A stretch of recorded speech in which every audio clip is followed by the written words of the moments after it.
Hello' friends, মুখ্যমন্ত্ৰী ডাঙৰীয়া হিমন্ত বিশ্ব শৰ্মা ছাৰে ইতিমধ্যে লাইভ যোগে ক'লে যে আপোনালোকে কেতিয়াৰ পৰা মুখ্যমন্ত্ৰী নিযুত বাবু আঁচনি আৰু নিযুত মইনা আঁচনিৰ ফৰ্ম ফিল আপ কৰিবলৈ পাৰিব, কেতিয়াৰ পৰা ফৰ্ম বিতৰণ কৰি দিয়া হ'ব আৰু কেতিয়াৰ পৰা আপোনালোকে ধন লাভ কৰিবলৈ পাৰিব, সকলো ক'লে হিমন্ত বিশ্ব শৰ্মা ছাৰে।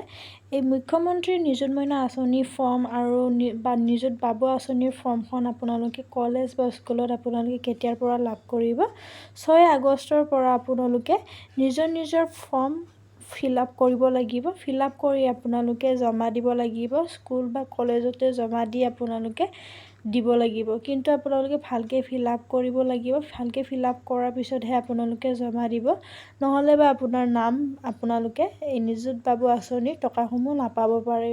সেইকাৰণে ভালকৈ আপোনালোকে চেক কৰি ভালকৈ আপোনালোকে ফিল আপ কৰি জমা দিব। আৰু কেতিয়াৰ পৰা এই আঁচনিটো লাভ কৰিবলৈ পাৰিব তাকো কৈছে। হিমন্ত বিশ্ব শৰ্মা ছাৰে কৈছে যে 6 আগষ্টত যিহেতু আপোনালোকৰ ফৰ্মখন বিতৰণ কৰি দিয়া হ'ব কলেজ বা স্কুলৰ পৰা, আৰু আপোনালোকে এই ফিল আপ কৰি জমা দি আপোনালোকে ছেপ্টেম্বৰৰ পৰা আপোনালোকে নিজৰ টকাসমূহ লাভ কৰিবলৈ পাৰিব। আৰু কি ক'লে হিমন্ত বিশ্ব শৰ্মা ছাৰে, আপোনালোকে এবাৰ ভিডিঅ' যোগে চাই লওক কি কৈছে হিমন্ত বিশ্ব শৰ্মা ছাৰে। সম্পূৰ্ণ হৈছে।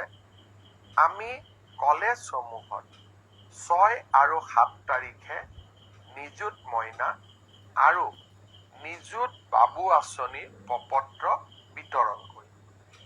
এই প্ৰপত্ৰসমূহ আমাৰ ছাত্ৰ ছাত্ৰীসকলে ভাগিনসকলে পূৰণ কৰিব আৰু প্ৰপত্ৰসমূহ আমাক নিৰ্ধাৰিত সময়ত উভতাই দিব, যাতে আমি ছেপ্টেম্বৰ মাহৰ পৰা নিযুত মইনা আৰু নিযুত বাবু আঁচনি ৰাইজক, বিশেষকৈ আমাৰ ভাগিনসকলক আমি নিয়মিতভাৱে যাতে দিয়াৰ প্ৰক্ৰিয়া আমি আৰম্ভ